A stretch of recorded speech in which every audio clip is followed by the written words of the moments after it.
警察拿着交通指揮棒、元和宮為背景，以錯位拍攝的方式拍下這張有趣的照片，想借此傳達交通指揮的辛勞。還有用 AI 創作融入長者的安全用路宣導。台南市警察局第5分局以創意方式推廣交通安全觀念，與警政文庫合作策劃玩具攝影特展。現在宣導的方式有很多種嘛，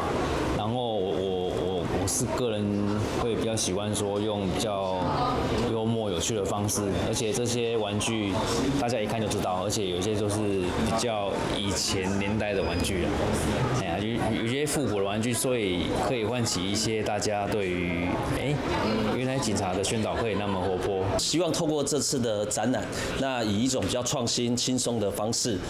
來拉近我們警民之間的距離。作品以玩具模型結合在地實景，展現警察執勤、交通安全與社區互動等多重面向。展覽在知名甜點店瑤品2店展出，現場以玩具警車與警察人偶結合街景與廟宇實景，可以讓民眾一邊吃點心，一邊看警察在城市穿梭的身影，更呼應活動主題，推出全唐式宣導。我們推的這本禮盒《警察使用法令》，那它的內容物其實是我們的瑤品的招牌，一次都可以嘗到酸甜苦辣的滋味。將警政署每年編印的警察實用法令巧妙改編為實用法令，相當有創意。元和宮也提供圓盾與警察背心造型的反光小物，希望給民眾帶回藝術、甜點與交通安全的觀念。